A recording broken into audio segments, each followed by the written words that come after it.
morning. Good morning. Welcome to Saturday morning's edition of Detroit in Black and White.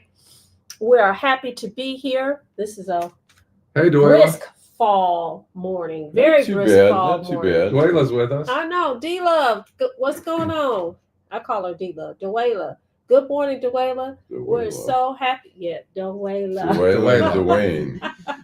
Dwayne Wright. It took me 3 years. Classmates from Oak Park. Sorry, Dwayla. So, this morning we have...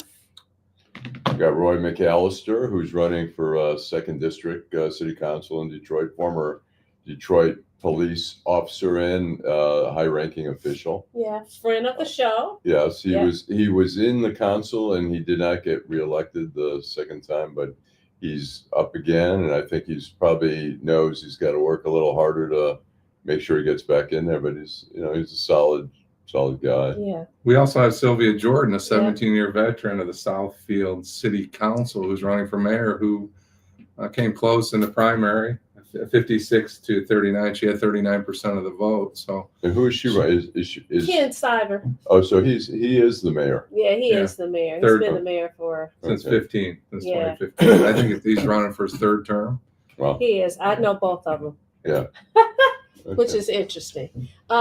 So before we get started, we're also going to have, is it Adolph joining us this morning? Yes. He's supposed to, he's joining us this morning. We expect for him to join us this morning. So it should be a pretty lively conversation.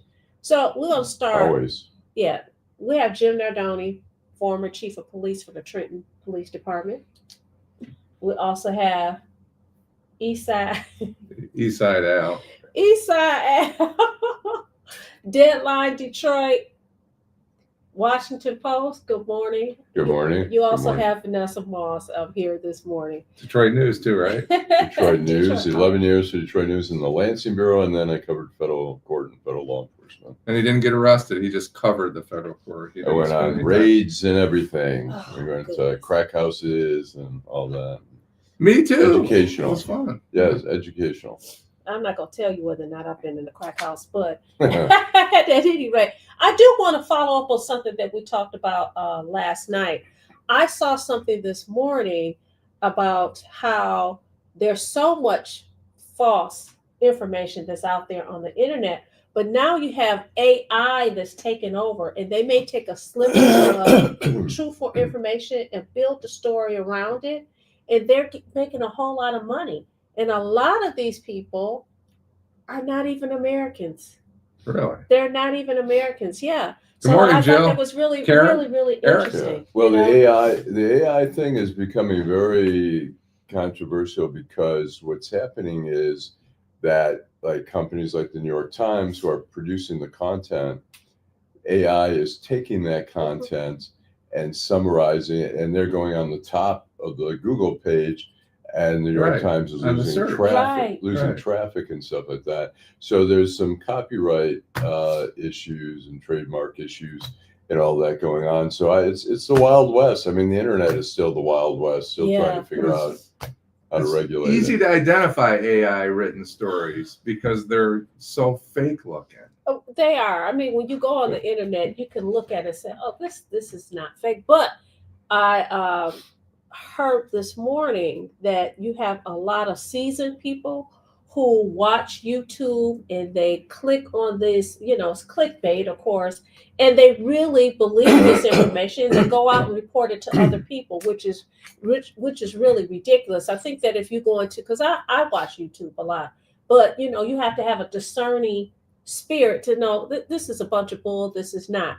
Speaking of AI, why did I hear on NPR that Amazon is going to lay off 14,000 people? They're going to get rid of their jobs, corporate positions, management positions. Why? They're going to replace it with what? AI. Artificial intelligence.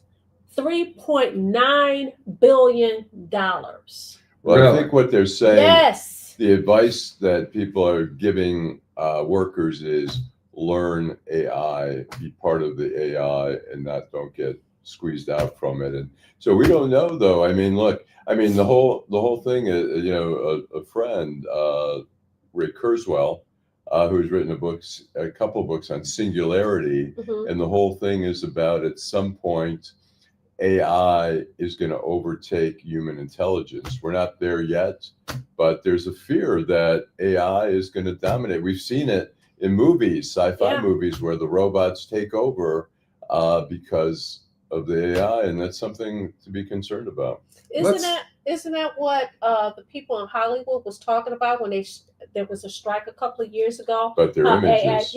Exactly. So I mean, it's something. Let's It is welcome something. our friends this morning. Let me say one last quick thing. On when you go on Facebook and stuff like that, you'll see like people from Shark Tank, and they're endorsing this products, and it's AI. They're not even. It's not real. They're not endorsing those products. And I like Shark Tank. Good morning, Dwayla, again. I'm a fan too. Karen Winston, good morning, Karen. Hope you all are well today. Buenos dias, our friend Eric Brown. Shared Karen Winston, good morning. Jill Sheridan, hopefully you're in that warm state. DMC KJ4 1V at ET Phone Home. I'm not sure who he's referring to, but good morning. Good morning to Tracy, our old friend Tracy. Not old as old, our longtime friend Tracy. Mr. 1213, good morning to you. Peter Morrell Peter, there's in 2 Southwest Detroit. We're in a recession, Dorian says, and nobody knows it. It appears to be this feeling like something is about to happen that's going to make Detroit a laughingstock once again. The primary and general election season has been too quiet. Eric Brown. And I think, Eric, we talked a little bit about that last night. The federal government's using every opportunity to meddle in, I guess I don't like this blue state, red state. I don't care for all that. But if you give the current administration opportunity to come into your community and meddle, I guess is the word, they're taking that opportunity in some cases, which is kind of scary to me. Yeah. Good morning, Cynthia Johnson. Cynthia Johnson watches the show, and actually, I wanted to give her a shout out. She is a small business owner. She owns a boutique in Southfield, Timbers, which is in Southfield. She watches the show all the time. Even when she's out of town, she watches the show. So I want to give her a special shout out. Maybe she wants to weigh in on the mayor's race. Maybe she does. Maybe she does. She owns a business in Southfield, and maybe she does. The other thing is Terry McCrimmon made a comment, and he said local Fox News reported this morning that UPS is laying off 48,000 people. That's a lot of people that's going to be unemployed didn't they just get a big contract? They did, like last year or year before. I think they were making like close to $50 an hour or something. I don't know if that was the setup for the fall or what. But and wow. Timothy Square Bay's out there. Good morning, Timothy. Yeah. So, what do you want to talk about this morning, Jim? I want to touch on something. We had some guests on last week, and I don't want to get too specific, but there was a question about the Detroit Police Department and their policies, and to be fair to the chief and to the city of Detroit and those people that work for the city of Detroit, we had a candidate that suggested that their policies were not online, and I was able to pull those policies up, and they are online. A lot of the Detroit police policies, like the chase policy and the towing, those policies are online. So if you have interest in the Detroit police policies, they are online, and you can pull them up. So did you have a hard time finding it? Was it easy to find? Yes. Okay. It was absolutely. It took me about 15 seconds to find it. So if you have a question about their chase policy or whether you need to contact whatever their policies are, they are not an accredited agency, as it was pointed out, but their policies are on the Detroit Police website. They're not on some backdoor website. They are there. Why are they not accredited? Well, it's a process. So accreditation just came to being in Michigan by the state in the last, it's been less than a decade. So a lot of smaller departments there's a process, and I'm not sure if they're in the process or not. So I don't want to weigh in on that, because I'm not sure that accreditation is all that it's cracked up to be. Right. But it's a process. Okay. Is it a long process? It is a very long process. Okay. And then the citizens weigh in. You put your policies out. They go out to the citizens, and the citizens review them, and if they have questions, and it's a big deal. It's very time consuming. Okay. All right. They usually have accreditation manager. Right. Eastside Al. Yeah. I mean, I find this outrageous. Bridge Detroit reports today that the issue we were talking about last night about Mary Sheffield voting on contracts in which she had a relationship with somebody. It says that the corporate counsel, I guess, Conrad Mallett, has said that she does not have to disclose her relationship when voting, because the ethics only applies to employees, not to city council members, which to me is just outrageous. That it's like, why would they be the exception? They should be, if anything, I'm most concerned about them voting on contracts than anybody else. I mean, them and the mayor. I just think it's kind of outrageous that it's, there's some common sense there. I have a conflict of interest, therefore, they said, and I'm going to look into this. The Sheffield people are saying that she was obligated, if she was at a meeting, to vote for something. Where, again, I find that incredulous, because if you're elected by the people, you don't have to, you do the right thing according to the people, and the people want transparency. And they want, if you have a conflict of interest, if you have a relationship with somebody, I'm sorry, I don't want you voting on that. And I'm a citizen. We're residents of the city, and we want ethical government. And for them to say ethical government, except for, I mean, the other thing, I mean, we've talked about before, and I know this doesn't bother you, but some of the people hiring family members, like, Coleman Young, the second, having his mother's chief of staff. I think there's some other relatives there and stuff like that. I think it's just, we need to be a 21st century city. We want to be a first-rate city. We can't act like we're back in the, the 20th century. It's the 21st century, and we want to be the first-rate city. We've got to act like a first-rate city. Terry McCrimmon said he thought that Mary was married. No, she's engaged, but not married. Oh, she's engaged? Yeah, she's wearing a ring. Yeah, she was asked about that during the Free Press profile, and she just said, well, I'll talk about it afterwards, after the election, which, one of two things. One, I could see where maybe her, if she does have a fiance, says, I don't want to be part of your shit here. You're running for office. Or it's somebody that maybe, people should know about. Or Dorian's right. Yeah. Dorian says she's a liar and sneaky, perfect for the job. Or Dorian. She'll inherit Tuesday. Graft king, no, graft queen. You can go back and check Dorian's comments from the other day. But if you, if you out here, you already know who it is. Okay. Yeah. She doesn't have to say who it is. If you're out here, know who it is? If you're out here, you already know who it is. Well, I don't care. Okay. You have to. I don't care. I don't either. But all I'm saying is the whole. I get, you want to protect your future spouse. I get it. But there's also, I mean, if they were to say the name, there may be some questions about that individual. Well, that's the question. I mean, look, I mean, some people raise questions, rightly or wrongly, with Mary Waters and Sam Riddle having a relationship. They've both been in trouble with the law, and Sam particularly has been involved. But Mary had I guess a misdemeanor conviction. And so it's good that people know that, and people can decide whether they care or not. And some may say, who cares? People didn't care But- about Mary Waters. She won in the Right, landslide. right. And Mary's she a really popular worked hard. candidate, She is. and She she'll really get worked hard. reelected Right. again. There's no question. I mean, look, the chances of her and Coleman winning re-election are probably pretty high.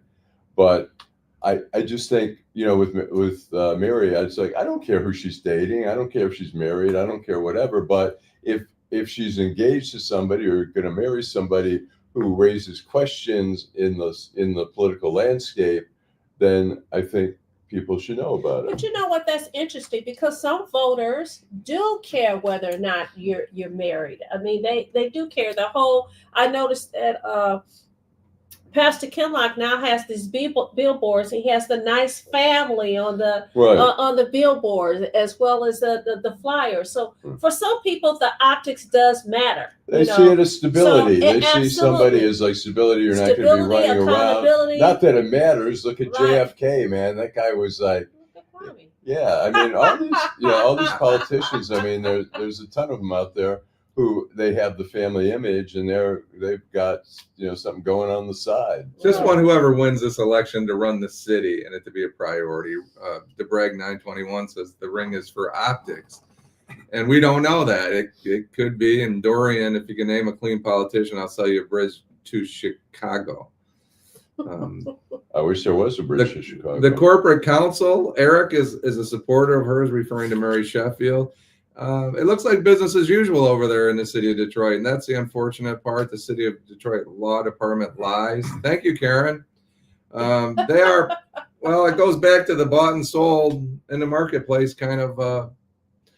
It's groupthink, right? They all agree with each other, and they can always come to a conclusion that what a politician did is not criminal or is not a violation of a policy, but if you look at it on its face, anybody that's dating a contractor and voting on that contract, I don't think you need to be a lawyer to decide whether that's right or wrong. Well, look, MLK, and not to invoke Hitler's name in any way, but he says, just remember what Hitler did in Germany was legal.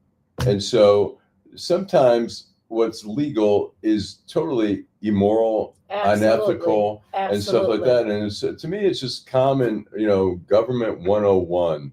If you are having a relationship with somebody, you should disclose it at minimum. I mean, if she at least disclosed it and said, look, I've had a relationship with this person, I'm voting on the contract, at least there's some transparency, but you should recuse yourself, generally speaking. But we've talked about that before with like Clarence Thomas. He's voting on stuff that his wife Ginny is involved in, and he says, "Oh, we don't talk about politics at home." It doesn't matter. Ethics, some of the ethics are about optics, what people perceive, and if people perceive corruption, we want to try to avoid that as a politician. And we hold politicians to a certain standard. We try to. Yeah, we're gonna take a break, and then we'll come back. Detroit Black and White, Saturday morning's edition. Hello, Detroit. Early voting runs through Sunday, November 2nd. You can cast your ballot at one of our 9 early vote centers from 9 a.m. to 5 p.m. In this general election, we will elect the mayor, city council, city clerk, and other city officials. To find the location near you, visit our website or call us at 313-876-0190. So let your voice be heard and vote. Hi, I'm Eric Sabri, your Wayne County Treasurer. If you're living in the home of a deceased family member and you're facing property tax foreclosure, the probate process can be helpful to you.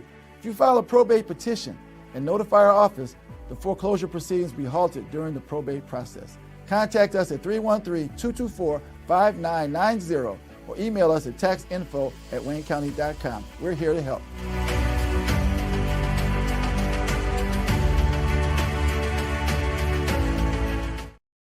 You gonna have what now? Yeah.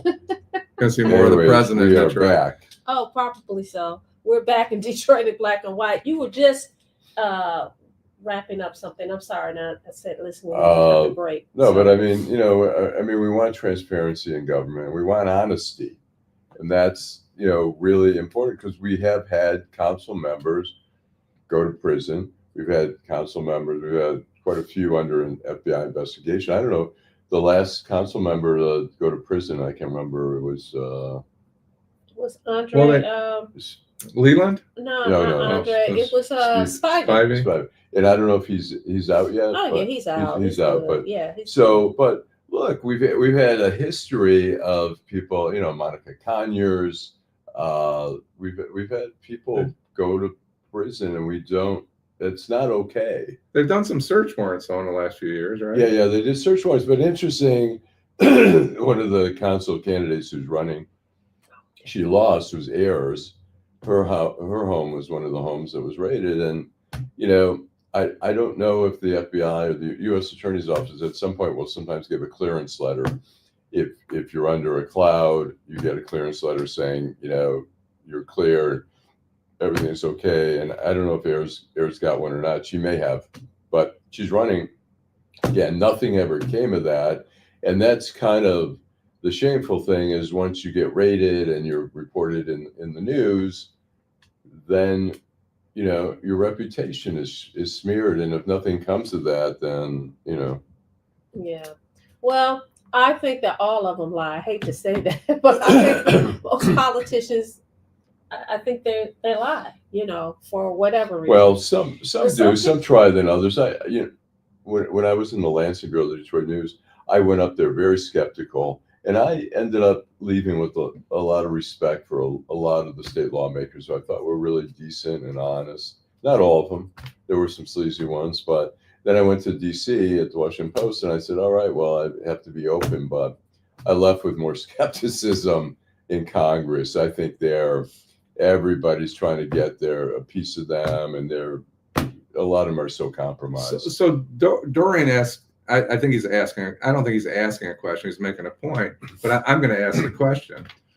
Are these politicians becoming more and more bold in their approach to, I guess, the way they look at the world? The reason I bring that question up is they asked Mary Sheffield about the tickets, and like I said, I wasn't concerned about the tickets. I was concerned about her response to the tickets. Right.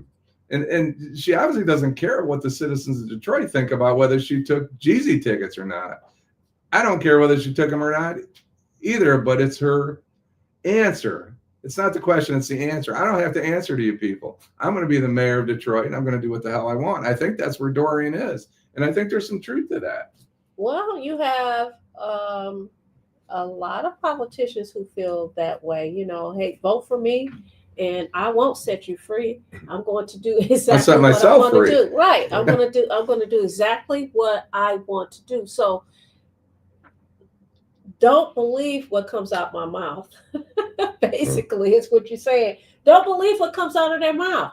Let's believe in what your track record shows. If it shows nothing, then that means we're not going to get anything. Mm-hmm. That's how I look at it. Well, the last mayor had a contractor who he ended up married to, right? Or the current mayor, I should say. Yeah. But nobody's, let's go back. But even with that, he ended up marrying her. It was a big hullabaloo about what was going on, but it just seemed like He'd get away with it. They tamped it down. It just went away. And to be honest with you, as I've said before, he's done some great things, and he's done some things that was not cool at all. But the not cool things seems to be swept up under the rug. When you look at the current mayor's history, look what happened at the DMC. That speaks volumes. Look what happened. Well, we're talking about the people that worked there thought that it was mismanaged. You had the nurses that was quitting left and right. You had the dirty utensils or whatever, utensils and all of that. Yeah. And then, of course, the hospital went from public hands to private hands. Okay, and he left just right before all of that took place, and people were really upset about that, right? Then, of course, he comes in. I don't know, one of my favorite superheroes is Batman. I'm not going to use him. He came in like Superman for the city of Detroit. I will say this, he's been very transparent. He said a lot of things that I've done, though some of these things were in place before I even came into office. But when you talk about the now current wife and the things that was done with it, that's a problem. When you talk about the story that you guys were talking about last night with the dirt, that's a problem. When you talk about, I remember Charlie LaDuff was doing stories about the bids and everything else for the demolition for the demolitions in the land bank. All those things seem to be swept under the rug because what we're looking at is the shiny things, the beautiful things that's downtown and all of that. And I think that we owe it to ourselves if we can't depend on independent media, if we can't depend on independent media to bring that information out. Listen, look at the history. You don't have to wait for them to bring it out. If you are here, if you are alive, if you watch the news, if you are out and about, you know what's going on. You can't forget it. I think there was period during the whole dirt thing, the investigation, and the demolition and the biddings and all that kind of stuff, where I was at a party, I ran into a federal source, and I said, hey, is Duggan getting indicted? And the person said, no. Said, Duggan has taken some shortcuts, but he's not putting money in his pocket. That's the way they saw it. And some of those shortcuts were probably, he wanted to expedite the demolition. Right. So you can do it where you use 20 companies and you go through all the bids and they get 1 or 2 homes, or you get 3 huge ones who have all the equipment and stuff like that. And so you do one where you say, okay, you do 40 homes and you do 40 homes and you do 40 homes. And that way you expedite the process. And he skipped some of the, protocols of the city in terms of the bids and stuff like that. So I think he did, they said, okay, he was doing it for the betterment of the city or whatever, but still there's a process there. So as safeguards so that there isn't corruption there and people don't. But even with that, there were people who actually were indicted and went to prison. Right. He didn't. But I've said this a few weeks ago. He skirts right along the edge. All right. Like you said, he didn't take any money. He doesn't need any money. This man has been a master politician forever. He's drunk with power. He's drunk with control. And I don't think he is any different than a lot of politicians. Let me say that. I'm not picking on him because I dislike him or like him. It doesn't matter. I'm just saying it is what it is. It is what it is. Can I ask you guys a question? Yes. Hello, Kenneth. Good morning. Came to Detroit after he drove down probably West Outer Drive, right? Not East Outer Drive. Came up West Outer Drive from Allen Park. I forgot my question was. My question was about Mary Sheffield.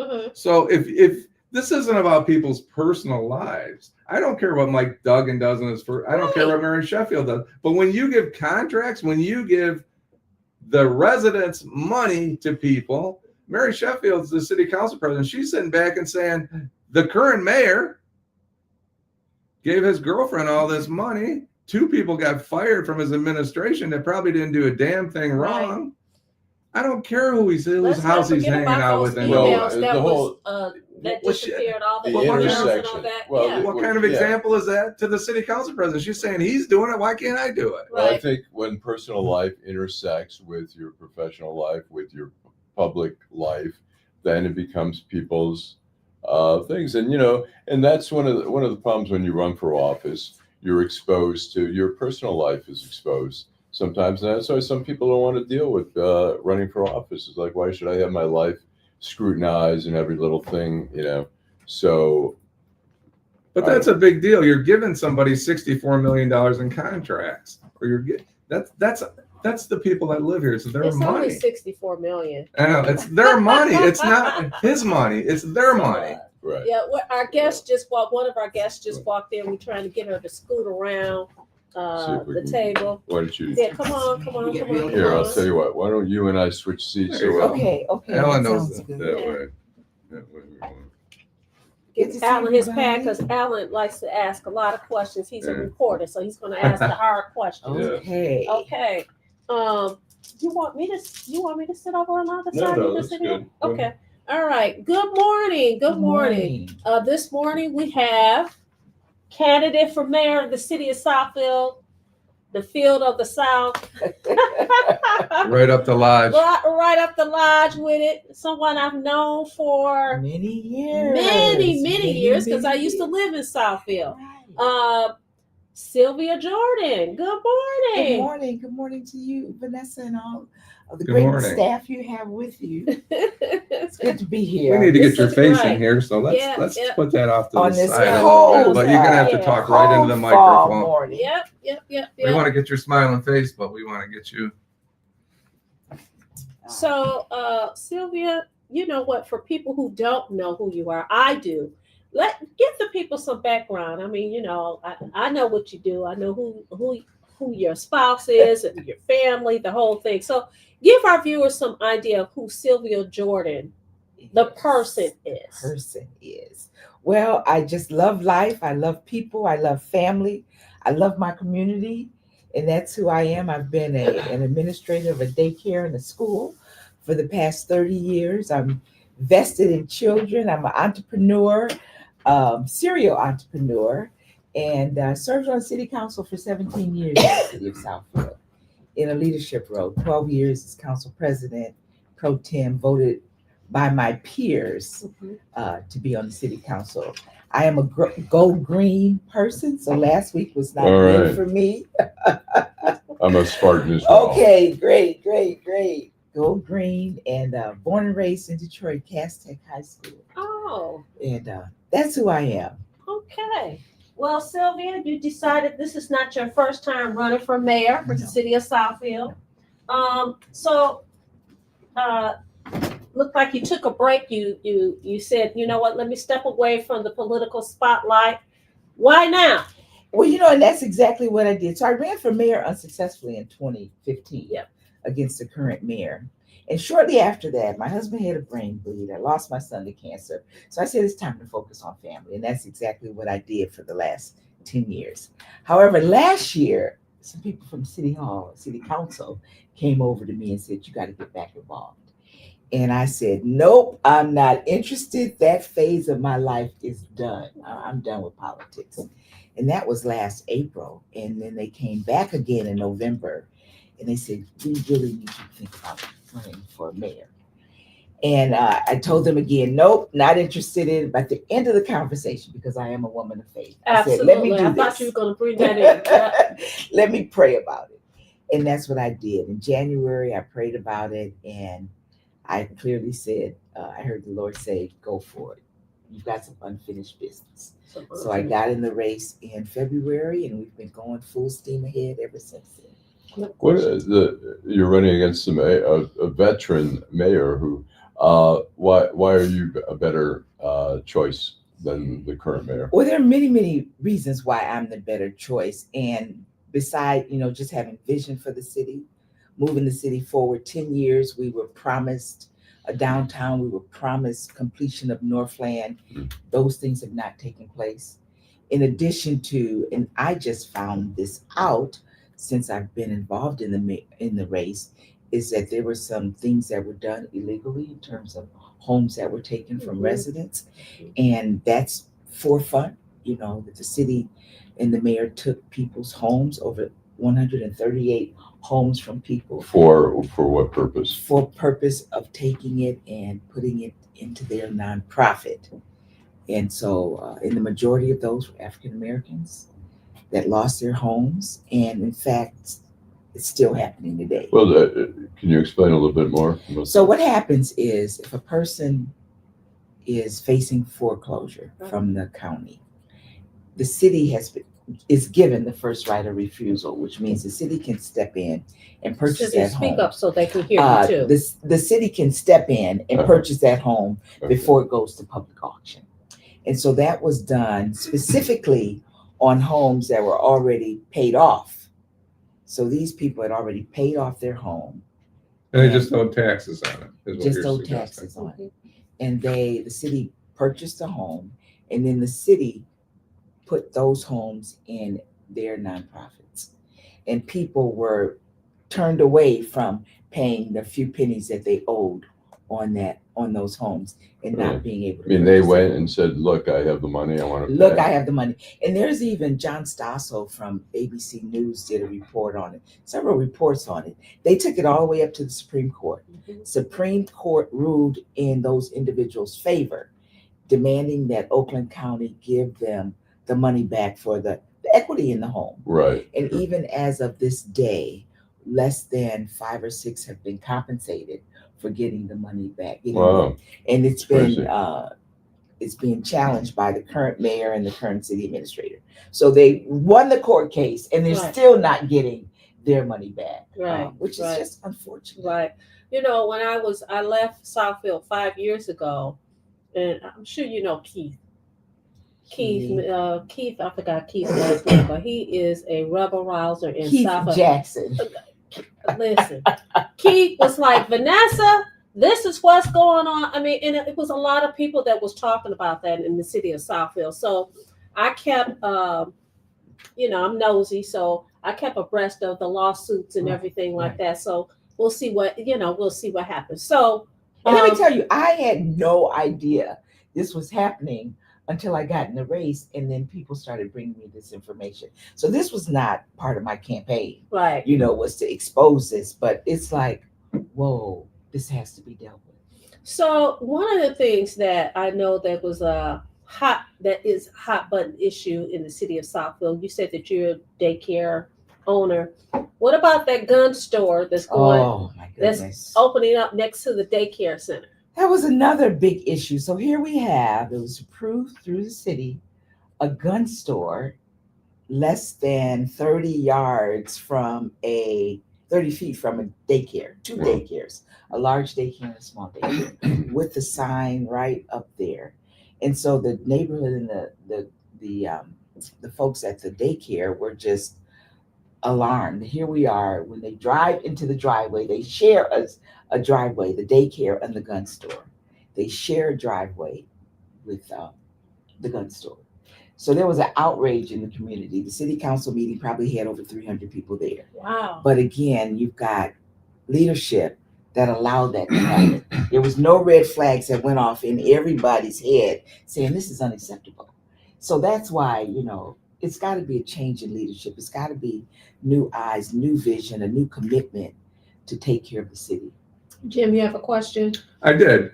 You're running on a position of essential services. So we all know that after 2020, a lot of federal funds came in to, I'll use the word subsidize essential services, whether it's trash collection, fire and police, et cetera, over the last handful of years. Now cities are finding out that the money's disappearing and they don't have the cash to pay for police and fire and trash collection. So tell us what your thoughts are on that. I know that's one of the... And that's a real critical area, because on my side of town, and it doesn't happen all around the city, but I live at the 10-mile Inkster area. Sometimes our trash is picked up at 5, 6 o'clock in the evening next day. It wasn't like this years ago. So you have to make sure that you've got the right city services in place and the right contracts in place. And so you've got to make sure that we're giving the citizens what we deserve with the amount of taxes that's being paid. So not only the city services has diminished, but we had our swimming pool closed down a couple of years ago. And so those types of things are not being taken care of in the city. And as it relates to the funds that were given to us by the federal government, that's the question on the table. What happened to these millions of dollars? So go ahead. When you talk about a vision for Southfield, I mean, Southfield has been an interesting city. It's a very vibrant city, and the government seems to manage the city well. What do you see as Southfield? What's the vision for moving it forward? Moving it forward is, first of all, we need a downtown. We need a community space. We need gathering, and that is Where not would that happening. be? Where would that be? Well, the 2020 master plan for Southfield was supposed to take place directly across the street from City Hall. So there's a 8-acre piece of land. And that's Evergreen. Evergreen and Civic Center that's not developed.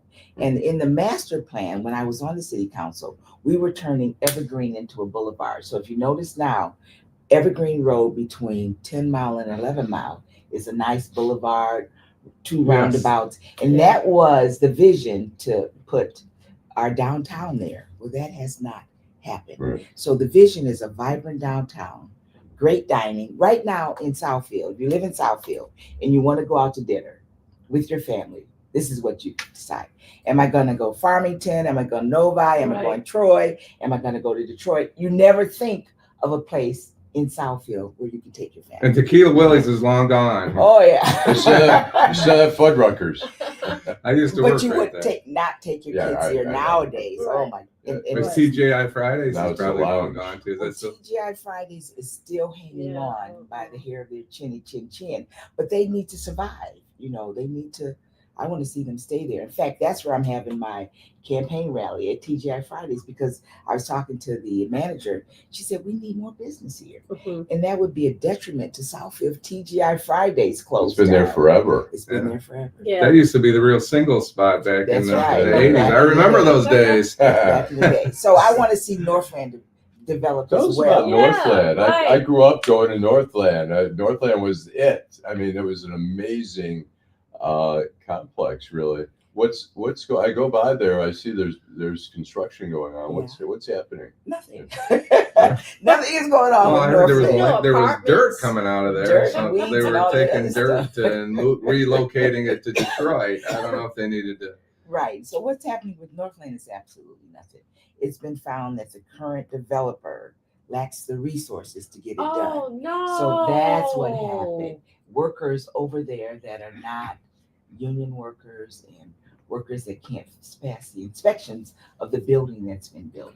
So here you have Northland sitting empty, and that would be a viable opportunity for additional taxes, again, for community.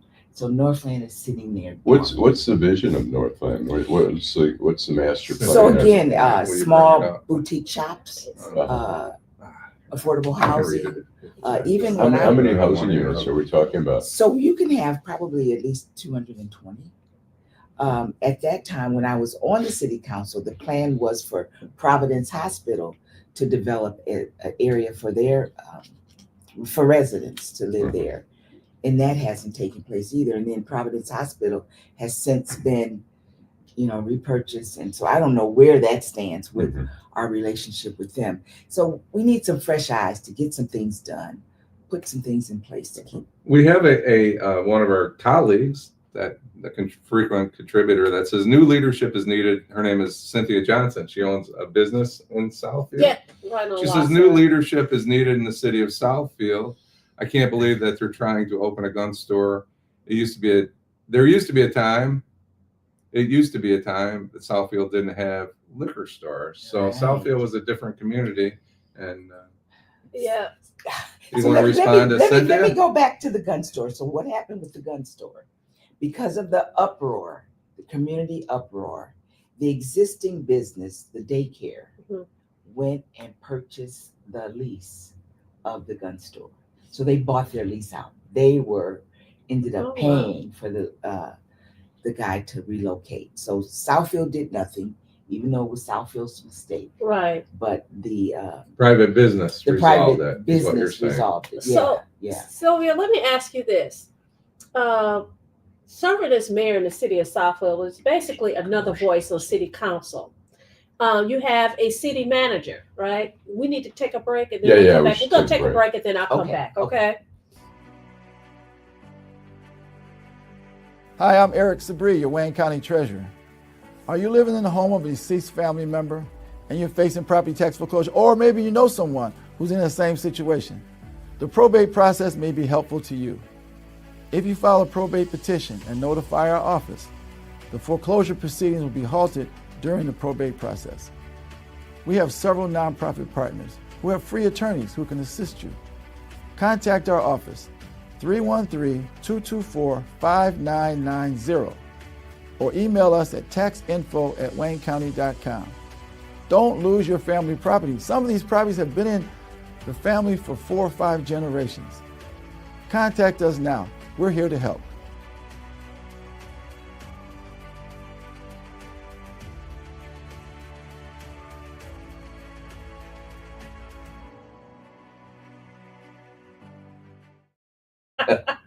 We're back, Detroit in Black and White, our Saturday morning's edition. We have our guest, Sylvia Jordan, who's running for mayor for the city of Southfield. We're going to go to Jim, and then I'm going to go back to my question. Jim is going to read some of the comments. Some of our comments. Dorian Denard starts with Orthodox Jews don't drink. There is some dispute. I'll clarify. Orthodox Jews do drink, but they don't go bar hopping and all that kind of stuff. I think, they drink at home and at events and all that kind of stuff, but they don't. Karen wants to know, what are the zoning restrictions? Providence is the best place to expand at, Dorian. I remember the Evergreen Grill is nice, but in a strip mall. Strip malls are the lifeline of the suburbs, unfortunately, Dorian again. The country has a sick mental culture. I'm not sure. I think that's gun stores next to daycare. That's oxymoronic in a literal sense. Thank you, Dorian. Detroit Coalition, I'm pushing for a direct democracy where we have semi-annual referendum voters before executing any policy. Sounds like Detroit politics. How? Wow, that mirrors Detroit. Karen Winston says the black middle class fled to West Bloomfield in the 90s as well. I think in talking about Southfield and Oak Park is where black middle class fled in the late 70s and all of the 80s. Duggan is a competent version of Trump. They move without accountability and people make excuses for them. That's Mr. Duckett. Terry McCrimmon had made the comment about Allan had made a great point. Somewhere he made a great point, so I think we better recognize that. Yeah. Good point. So I think with 17 years on the city council, which I think is, I worked in city government for 30 years.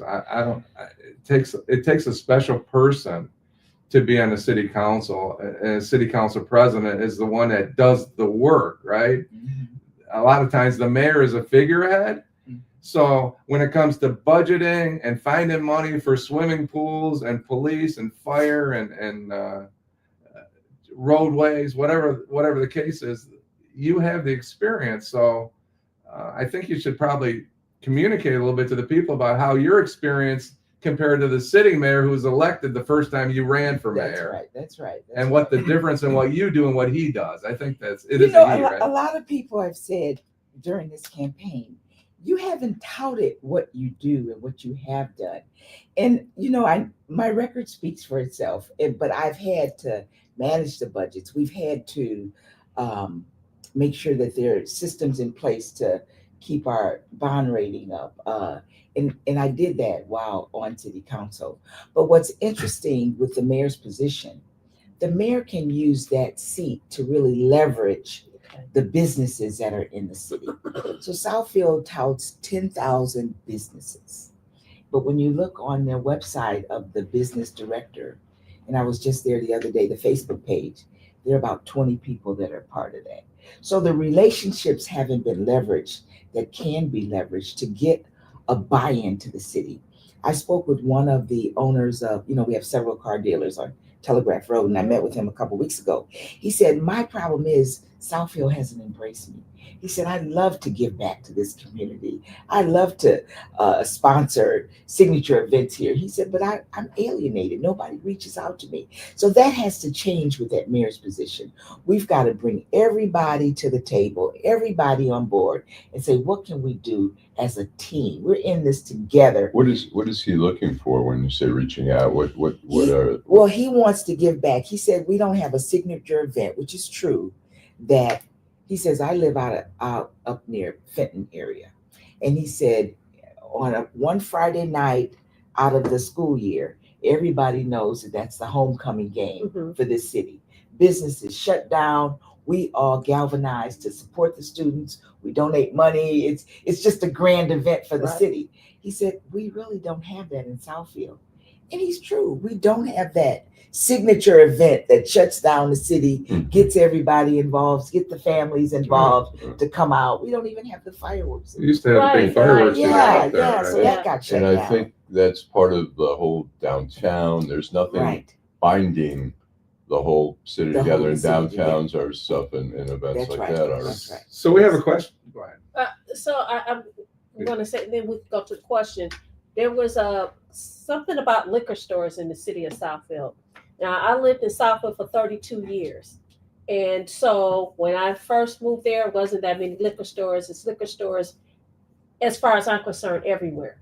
About a month ago, I went into a liquor store, and the disrespect that the owner displayed to the people that were coming in the store was ridiculous. Wow. I had to check him. He said to me, "What's up, baby?" I said, "Excuse me? Excuse me. You don't see any babies here." But he felt like, and I really believe this because of the color of my skin, the way that I look, he could talk to me like that. I'm sure I'm not the only woman that's walked in that store that he could talk to. I said, "It's Miss Moss, sir." And He said, "Excuse me." I said, "It's Miss Moss, sir." "Oh, man, I'm so sorry, ma'am. I'm so sorry." But I mean, it was crazy. And the way he talked to the guys that was standing outside, it's just, it does not look like the Southfield at That all. we know. That's right. And so when this proposal came to put liquor stores and gas stations, I wasn't on the city council at the time. However, I got a call. "We need you to come down and speak up against this. And what can you do?" So what did I do? I put my networks together, and I emailed folks, called folks. There was an attorney that was against it as well. So we tried to put some systems in place to stop it. But the current council, and again, the mayor has veto rights. So Right. even if the council approved it, the mayor could have vetoed it. But it was just not any people on that council that was willing to say no. And so here we have a city that already has liquor stores, and yet now we're allowing gas stations to sell liquor. That's a detriment. how many liquor stores are there in the city? Oh boy, I'm not sure. But now that you've added gas stations, there are over 150 gas stations within the city In of South- Southfield? In Southfield. 100. Wow. Yeah. So here we are, liquor stores and gas stations that can now sell liquor. That to me is just Liquor and chicken. And Dorian noticed that. He said Southfield's looking like, well, Dorian said liquor stores and gas stations in Southfield is starting to look like Northwest Detroit lately. There's a couple questions. Another comment, then questions. Terry McCrimmon said, "One thing that I observed over the last 40 years in Oakland County has a very large black middle class and a lot of rich black folks too, which is a good thing." JRW7TF, is it correct that Mrs. Jordan, Council President Jordan, was a previous Republican that switched to the Democratic Party? And before we get into that, it's a nonpartisan position, is what Right. you're. It's nonpartisan position. But yes, I was a Republican Right. years ago, over 20 years ago, and that has since changed. And I'm a Democrat, and that's who I am, and that's how it says. But you're running as a nonpartisan, and you want to do what's right for the community. We don't care about labels. Yeah, It's- but people do care about labels. But I've been supported by the Michigan Black Caucus, and I've been supported by Virgie Rollins, who's the national Virgie, chairwoman Virgie. of the Yeah. women's group with the National Democratic Caucus. So Jay knows who you are, obviously. He's asking to get it cleared up. And Miss Sheila 2129 is the mayor a mascot without power. We know that's not exactly true, but can you describe the weak, strong mayor for those that are? yeah, so the mayor's position in Southfield, council has the power, and we appoint a city administrator. Yet the mayor is the figurehead for the city. However, the mayor appoints the planner who makes the decisions in the city. The mayor appoints the city attorney. The mayor appoints the emergency management director. So they're key, and Police the mayor, and fire, police- DPW. That's right. And the mayor appoints the various boards and commissions. So it is a position that has influence. It is a position that makes Southfield strong. It is a position that can veto what council decides. So it's a very important position. Now, Jay's not going to let you up now. Thank you, Jay, for your question. Are you a Trump supporter? Absolutely not. Okay, thank you. Absolutely not. I wouldn't have been waving a flag at the No Keats Day a couple weeks ago. I want to ask you. There was some event that you and your opponent were to attend. I understand they had the mayor had you escorted out. What the heck happened there? This is a true story.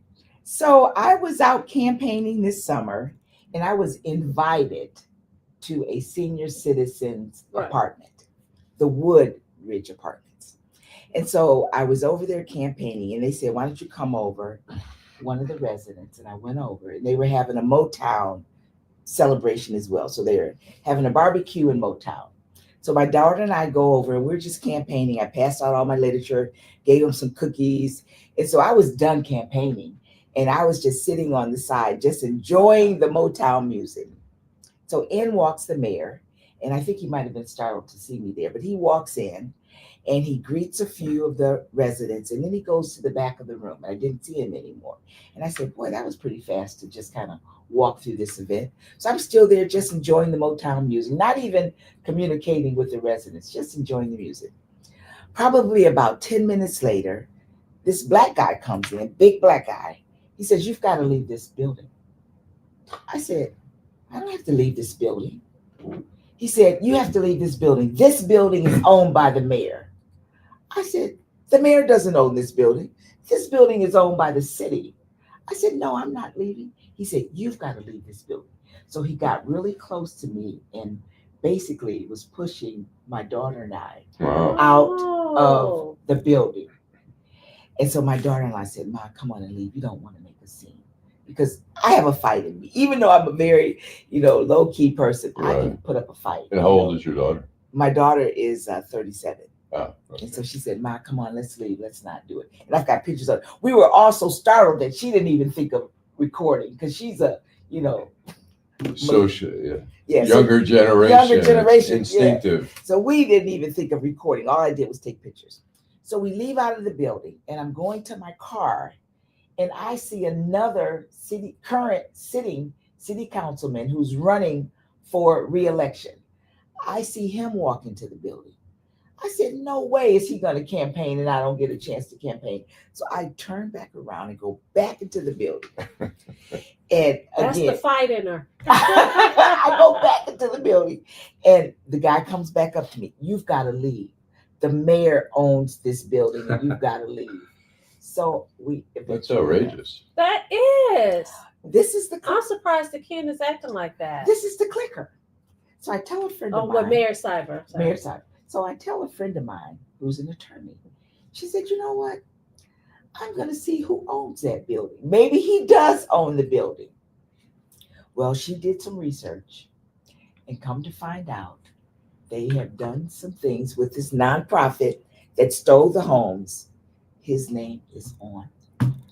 He does own the building. He does own the So building. before we go, we have our guests have a lot of questions. Wow. And first off, Jay, he said, "I've lived in Southfield since 1989 and will fill out my absentee ballot soon." So Jay's out there and he knows people in Southfield. He lives in Southfield. And thank you for tuning in, Jay. Thank you for your input. Terry McCrimmon asked, does your guest, the council president here, think Oakland County is ready for a Black American to be elected county executive of Oakland County yet? That's a good question. Again, it depends on the qualifications. It depends on who that person is. So I can't say, are we ready? I think it depends if that person is ready to lead. Are you happy with the current executive?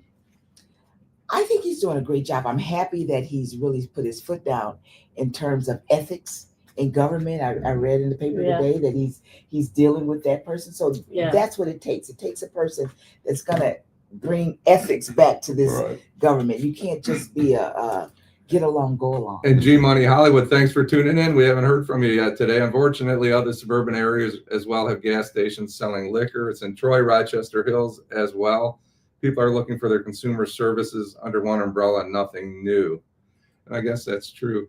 I was kind of shocked. I was traveling a couple weeks ago and I went into a Cracker Barrel and they asked if I wanted a drink. Well, I was traveling to Florida and I'm thinking, this doesn't make sense. Why is there alcohol in a Cracker Barrel on I-75 when you're driving down to Florida? So it's the same way with liquor stores. With cars, you can argue that you stop in to buy a bottle of liquor while you're gassing up your car. It seems contrary to what we should be doing. But I think it's and I believe in the city of Southfield, there's an overabundance of Well, I think stores and gas stations. some of that, like I know 14. I have bought liquor at the gas station 14 in Northwestern, which I think is Farmington Hills, and those stores are now gas stations are much more than gas stations these days. That's right. There was a question They're really about convenience stores. Yeah, that's true. There was a question about deed fraud too. What support have you given for deed fraud? We'll wait. It has to be, that is a whole nother baby that really has to be addressed, and that may mean getting a special team on that because it has happened. It's happening all over. Yeah, I know in Wayne County, the Wayne County prosecutors actually has a division. I know the person who is the head of the deed fraud division. So it may take something, you have a city attorney. It may take something like that, hiring somebody else who actually specialize, who addresses that issue. That may be something the city council as well as the mayor can explore doing something like that. I found it here. Yeah. G Money Hollywood will be the first 2 tasks or 2 projects you will tackle in the first 6 months of office. And hello, Kenneth. Thanks for tuning in. So the first thing I'd like to tackle is we've got to look at our master plan. So the master plan is the vision for the city. And we've got to pull that out and make sure it aligns with everybody's goals. Because right now in Southfield, if you haven't driven through yet, there's just sporadic development everywhere. Mhm. There is a car wash going at the corner of Northwestern and 12 Mile. Yep. That's a prominent corner to have a car wash. And so we've got to get everybody on the same page and look at our master plan and see where we're going, to see if everybody aligns with this. And then secondly, we've got to go after developing the downtown. That is crucial. We've got to bring back a sense of community. We've got to bring back the entertainment. We've got to bring back the arts. We've got to get restaurants here, and that we've got to bring back that sense of community.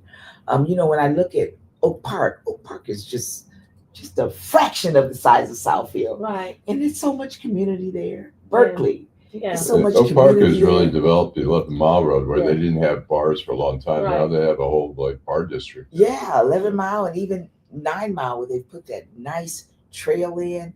So we've got some competition. Right. Smaller size cities that are doing Right. things that we can do. Although Southfield's still, the library, police services, I think are still. Your services are police do well. services are doing well, but the library is being there may be some looking at that differently because people are doing so much online now. Right. Although libraries are becoming somewhere like turning into coffee shops and other, Yes. a little bit more community service. Right. Yeah. So it is, we're a little past 11, so we're going to have to wrap it up. So candidate Jordan, would you please tell people, give your last parting words and tell people how they can get in contact with your campaign. You got just a couple of more days before we see who becomes the victor. So Yes. We're 3 days away. And I'm Sylvia Jordan, running for mayor. You can visit my website, sylviajordanformayor.com. And we're working hard. This is a critical election, and it is important that everybody gets out to vote. There's some critical things on the table, and that is Southfield's downtown, small businesses and entrepreneurs. We've got to give them the support that they need to thrive. Young families that are there, we've got to make sure that we have programming in place for young families and even the young folks that are there. There's nothing for our young people to do. And that's why our community center and just a sense of community has to take place. So I would love to have your support. I'd love to talk with you further, but you can visit me on my website. And thank you guys for having me today. It's been a great time of discussion, and I look forward to seeing you after November. Can you go back in and look at some of the questions? Because we missed a few of them. One asked about a man performing at 10 in Southfield. I'm not sure about that. Yeah. Not against the car wash on Northwestern, Dorian. A lot of expensive cars. dirt road debris. It's a gold mine out there. Gas stations are one-stop shops. Even though we don't live in Southfield, a lot of us have relatives that live in Southfield, Terry McCrimmon, and the surrounding areas, and we care what's going on in those places. So you have some impacts. So a lot of our viewers may not live in Southfield, but they care about what's going on. Yeah, we're the center of it all. So our city just intersects going wherever you're going. So Southfield has to shine again, I believe. It's still a great city. I mean, the property, I know during the crash, you could get a 4-bedroom home for like $85,000. Now I think they're back up to probably 200 plus. Yeah, 200 plus. But there's a great housing stock in Southfield, and it's still a great city. Yeah, and we can make it better. Yeah. Yeah. Okay, well, thank you so much. Thank you. Join us again on Detroit Black and White. Don't forget, Detroit Black and White presents Reality Strikes with Eric Brown on Monday evening from 8:30 to 9:30. You will see us on Wednesday evening and Friday evening from 8:30 p.m. to 9:30 p.m. and next Saturday morning. Thank you so much for participating. Thank you so much for subscribing, and sharing. Have a good Saturday. Bye.